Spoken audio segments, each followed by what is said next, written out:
Bom dia, boa tarde ou boa noite, meus irmãos e irmãs do canal Arte Espírita em Foco. Então hoje nós daremos continuidade naquele episódio número 1 e nós vamos concluir, aquele conto com a leitura do segundo episódio que temos, lembrando que esse trabalho é do J. Marques, que é o meu mentor espiritual, Eu já falei aqui, a minha mediunidade ou a minha percepção é intuitiva ou inspirada. Eu não escrevo sem antes fazer uma prece, então eu posso colocar que esses trabalhos aqui têm uma parcela anímica e uma parcela espiritual. Então, quando estamos escrevendo, as ideias que surgem não são nossas. O desenvolvimento da ideia é nosso. E a ideia original, a inspiração original é da espiritualidade.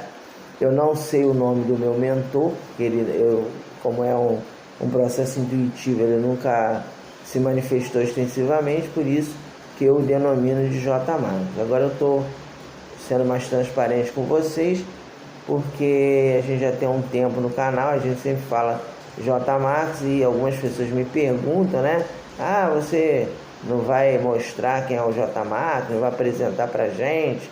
Algumas pessoas de outras casas, E aí a gente fala que é o nosso mentor. Eu não conheço ele pessoalmente, mas eu noto, eu estou aqui na Casa Espírita, eu hoje, por exemplo, quando eu terminar o vídeo, eu estou pretendendo escrever mais um conto, e quando eu faço a prece eu noto que eu não estou sozinho. Dito isso, a gente vai ler o episódio 2 do conto Amor Proibido. Mirville Constantini reencarnou na personalidade de Zélio Constantino, quanto a Duque Maurice assumiu a personalidade de Moacir Estevão. Reencarnaram na segunda metade do século XX, nos anos 70.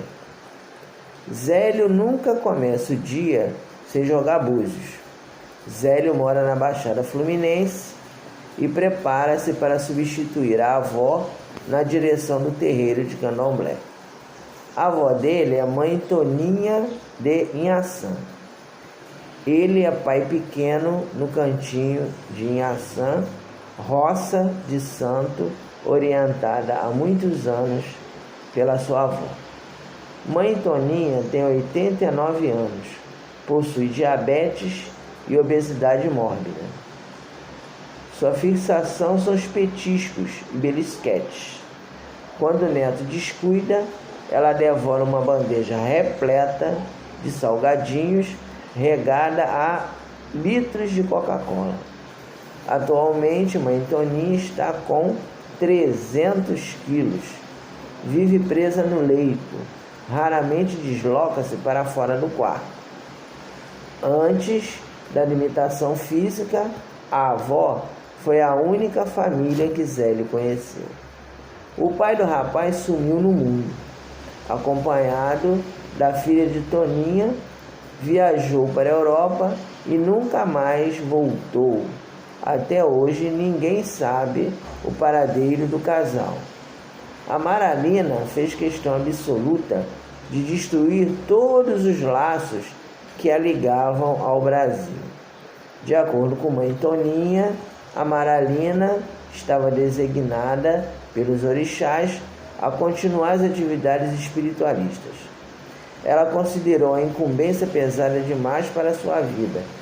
Preferiu viajar com o namorado alemão e nunca mais deu notícias. Zélio não lembra direito das feições da mãe. Recorda-se vagamente de uma mulher negra e muito bonita, com mochila nas costas, discutindo muito com a mãe numa manhã chuvosa, beijando-o em seguida e entrando no carro de um homem que a aguardava lá fora. O cantinho de Assam ficava em Mesquita, na Rua Eva. Orientado pela avó, foi criado dentro da roça dos orixás. Mãe Toninha recebe uma pensão razoável do marido, o pai falecido de Amaralina. Zelão era da Marinha Mercante, oficial maquinista. Apaixonou-se por Toninha, cujo nome verdadeiro é Antônia Constantino, e engravidou-a, prometendo-lhe casamento após a viagem que faria ao Japão. Chegando na cidade de Tóquio, Zélio, o nome verdadeiro do avô do filho de Amaralina, percebeu que estava com os dias contados. Um câncer pulmonar, surgido em consequência do tabagismo desenfreado, o levou ao túmulo em pouco tempo.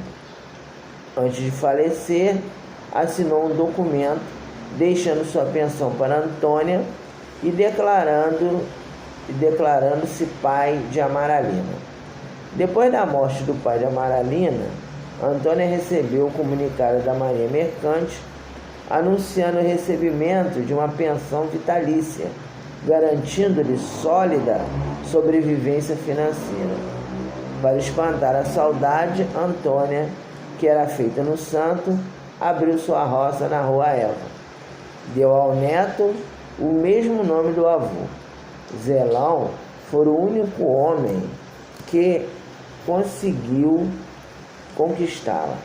Extremamente dedicada aos orixás, começou a ter problemas de ansiedade quando Amaralina fugiu para a Europa com o namorado. Zélio, o neto, é mulato claro com olhos verdes. Puxara o pai alemão. Os olhos de Zélio são lindos. Estudioso, estudou enfermagem e atualmente trabalha como enfermeiro-chefe no INCA. Preocupado com o momento de conexão com os orixás, organiza seus plantões no hospital de tal forma que sempre deixa livre as tardes de sábado. Neste dia, atua como médium candomblessista. E nesta manhã, os búzios disseram-lhe: chegará alguém do passado. Às 17 horas, a sessão candomblessista começa. Os atabaques são batidos, os ogãs entoam cânticos ancestrais em Urubá. Os filhos de santos giram na roda, giram e incorporam. A certa altura dos trabalhos, um homem elegante, de terno, adentra-se no terreiro. Zélio não consegue entender, mas ao vê-lo, o coração bate mais forte, porque parece que já o conhece de algum lugar. Bíblia debaixo do braço, ele senta-se na primeira fila da assistência e não tira os olhos dele. Os olhos daquele homem parecem devassar a alma de Zélio. Afinal, quem é aquele sujeito? O que ele quer ali? Por que o olha tanto? O pai pequeno precisa fazer um esforço hercúleo para concentrar-se. O aviso dos búzios não lhe sai da mente. Chegará alguém do passado. À 1h os atabaques calam-se. Os orixás sobem, a sessão termina. Respeitoso, o rapaz elegante aproxima-se de Zélio. Posso falar com o senhor? Quem deseja? Meu nome é Moacir Estevão. Pertenço a um grupo chamado Ação Anti-Intolerância. Formamos um grupo de líderes empenhados na erradicação da intolerância religiosa em nosso país. Nossas reuniões acontecem nas tardes de domingo, a partir das 17 horas. Vim aqui convidá-lo a integrar-se aos nossos debates. As reuniões são itinerantes, sem lugar fixo. Acontecem quinzenalmente nos templos de cada um dos participantes. Hoje, já passa da meia-noite. A reunião será na minha igreja. Sou pastor do Templo da Libertação, uma igreja evangélica localizada no bairro de Duque de Caxias. Ele tira um cartão do bolso com o endereço da igreja. Conto com a sua presença em nosso grupo de líderes religiosos. E parabéns pela bela reunião. Vi que Deus também está aqui. Sai. Zélio não consegue dizer nada. Coração aos pulos, a vontade é beijá-lo, abraçá-lo, acariciá-lo. Zélio é gay. Tem dedo podre para namorados. Não consegue acertar com nenhum. Recentemente conseguirá dedicar-se exclusivamente ao candomblé. No entanto, a chegada daquele rapaz... Perdão, li errado aqui, tá? Vou reler. Recentemente conseguira dedicar-se exclusivamente ao candomblé. No entanto, a chegada daquele rapaz mexeu com seus sentimentos. Zélio passou a frequentar a ação anti-intolerância. Passados alguns meses, ele marca a reunião do grupo no seu terreiro. No dia do encontro, paramenta-se com suas melhores roupas brancas. Coloca as guias coloridas debaixo da camiseta. Utiliza o perfume francês que comprara, usado para ocasiões especiais. No entanto, ao jogar os búzios, uma inquietante mensagem o deixa de cabelo em pé. Quem ama de verdade renuncia. Ele abana a cabeça. Quantas vezes será obrigado a renunciar? Recorda-se de Everaldo, seu colega de faculdade. Durante o curso universitário, apaixonaram-se. Everaldo era um moreno sarado, barriga trincada. Quando encontravam-se, parecia que o tempo parava. O curso terminou, veio a formatura. Everaldo aproximou-se dele com a seguinte notícia: obtive uma bolsa de estudos no exterior. Farei mestrado e doutorado nos Estados Unidos. Nesse momento, uma linda jovem aproximou-se deles. A moça era Nicei, olhos rasgados e maliciosos. Everaldo apunhalou-o pelas costas, com a seguinte notícia: essa aqui é Kiyomoto Nakata, minha noiva. O pai dela é embaixador japonês. Foi transferido para os Estados Unidos. Ficarei hospedado na casa dela. Zélio ficou tão indignado com a notícia que esbofeteou-o. Mais tarde, as colunas sociais abriram espaço para Kiyomoto, para noticiar o casamento do século. Everaldo Menezes uniu-se à jovem Kiyomoto Nakata, filha primogênita do embaixador japonês no Brasil, que transferira-se para os Estados Unidos. E agora, de novo, quem ama de verdade renuncia. Os convidados chegam ao terreiro. Zélio os recebe gentilmente. Comparece um espírita cristão, que os candomblecistas denominam de kardecistas, um padre, uma monja budista, um muçulmano e ele, Moacir. A reunião transcorre sem problemas. Os debates são respeitosos. Eles preparam um evento conjunto, no qual o tema intolerância será debatido. O espírita cristão profere a prece final. E Zélio preparou uma mesa de quitutes para os convidados, recheada de doces e salgados finos. Quando todos retiram-se, Zélio intercepta Moacir. Moacir, preciso muito falar com você. Leva-o à sala de búzios e declara-lhe todo o seu amor. Quando termina, Moacir abandona o local silenciosamente. Os dias passam e ele fica aguardando uma resposta, que não chega nunca. Passa-se a semana e na reunião seguinte, um desalentador comunicado.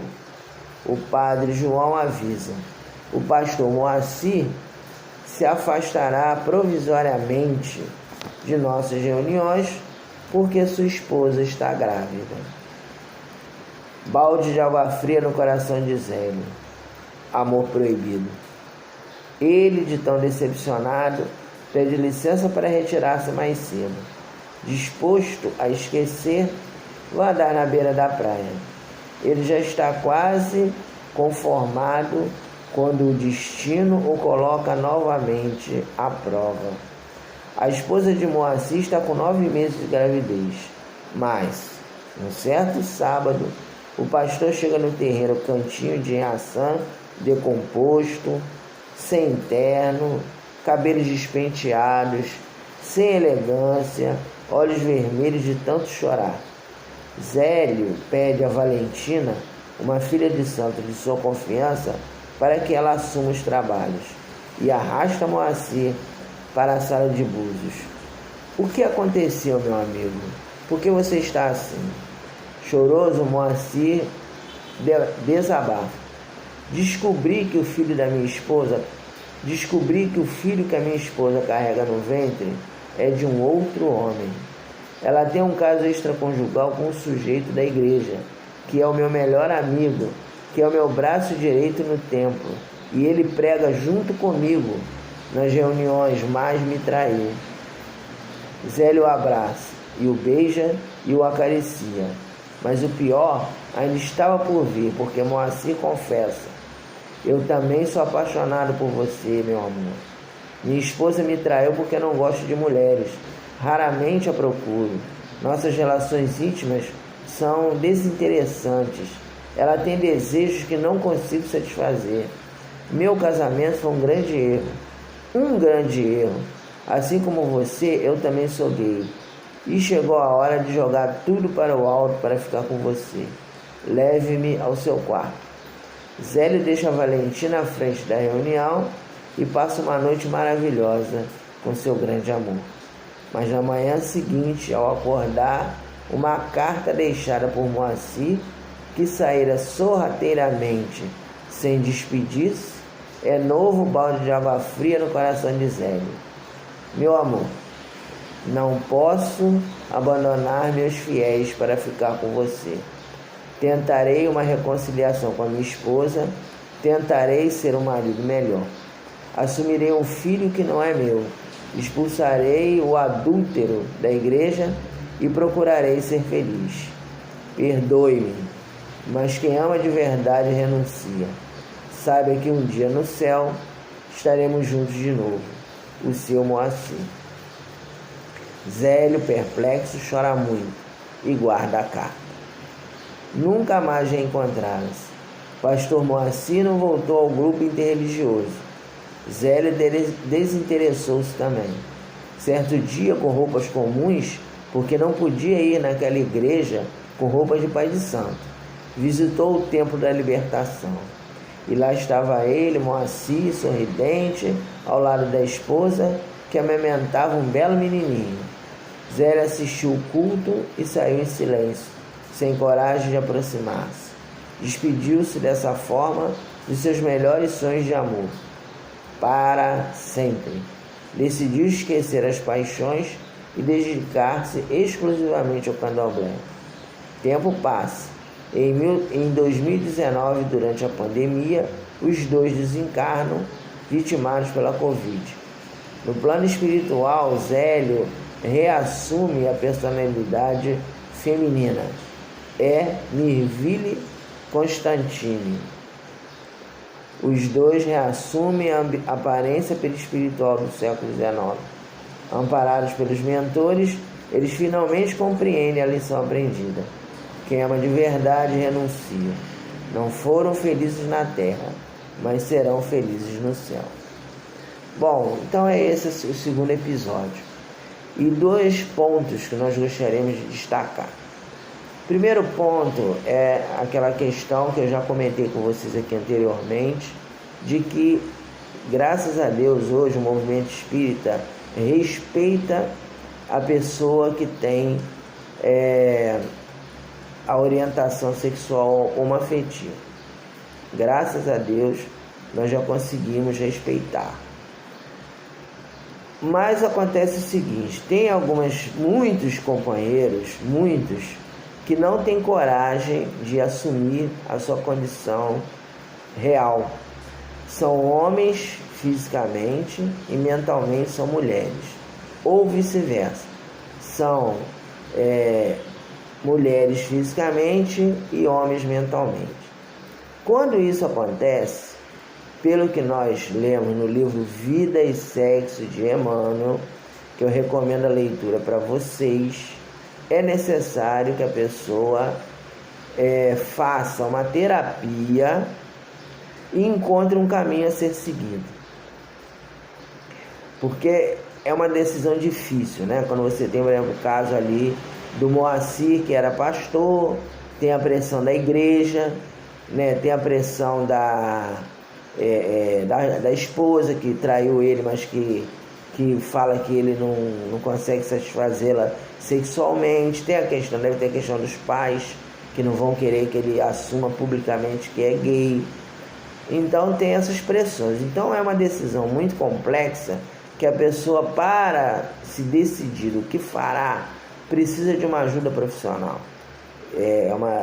A pessoa, claro, se a pessoa quiser sozinho, né, tomar uma decisão, tudo bem, mas é melhor para que a pessoa saiba como conduzir a sua vida, para que saiba se colocar perante as pessoas como assumindo a sua verdadeira personalidade feminina ou masculina, que tem uma ajuda profissional, né? A gente tem às vezes o hábito de falar assim: espírita não precisa de terapia porque o espiritismo responde a todas as perguntas. Não, não é verdade.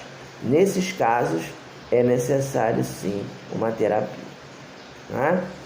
Então deixo aqui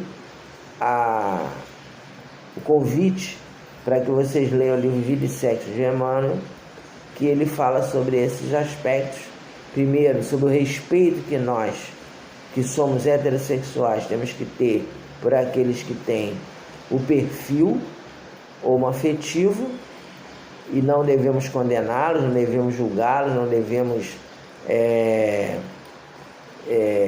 debochar com brincadeira de gay, né? Como às vezes até antigamente na televisão tinha personagem, Capitão Gay do Jô Soares, o Painho do Chico Anísio, tinha um outro comediante mais antigo, Zé Trindade, que ele também brincava muito com esse negócio de gay, né? E quando aparecia um personagem gay, ele falava assim: o que é a natureza, né? Enfim, a gente, na minha época de garoto, quando tinha um rapaz que a gente notava que era gay, a gente ria mesmo, encarnava, ficava botando apelido. Isso totalmente errado, totalmente equivocado. Graças a Deus que hoje nós não está resolvido ainda, lógico, né? A gente sabe que a nossa sociedade é muito preconceituosa e muito machista, mas no mínimo é o respeito. Você não entende, você não aceita, eu não entendo como é que pode duas mulheres lindas serem gay. Respeita, é a decisão da pessoa. A pessoa está tomando uma decisão que para ela naquele momento é a melhor. Não nos cabe julgar, não nos cabe querer entender por quê, porque é uma decisão de cada indivíduo, né? Então o mínimo é o respeito. Você não aceita, não entende, é conservador, né? Como fala, eu sou conservador, esse negócio de gay, respeita. Não vamos partir para a homofobia, que muitos ainda assumem. Então, recomendo para nós, aqui do canal, a leitura do Vida e Sexo, na qual Emmanuel nos orienta em relação a isso. Um outro aspecto também é o seguinte, né? É a renúncia. Às vezes é necessário, tanto para o heterossexual como para o homoafetivo, renunciar aos amores.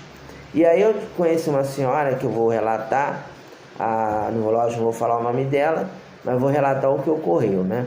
Então, quando eu trabalhava como cirurgião dentista, as pessoas, quando o cliente é antigo, você conversa com a pessoa, você procura trocar informações, e eu sempre deixava na sala de espera, revista Reformador, para as pessoas lerem, os clientes lerem enquanto esperavam a consulta. Aí eu atendi uma ocasião uma freira que era italiana, não vou falar o nome, lógico, né?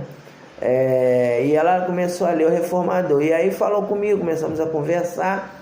Aí ela falou assim: olha, doutor Fernando, o Espiritismo me salvou. E aí me contou a história. Foi o seguinte: na época ela já era uma senhora idosa, aí na época da Segunda Guerra Mundial ela morava na Itália, E lá pela Itália passou um rapaz negro, soldado do exército brasileiro, Pracinha, um rapaz negro. Ela até tinha a foto do rapaz, um rapaz muito bonito, e ela guardou a foto dele. E aí ela se apaixonou por ele. O que o pai dela fez? O pai dela, que não gostava de negros, falou o seguinte: você não vai casar com essa pessoa.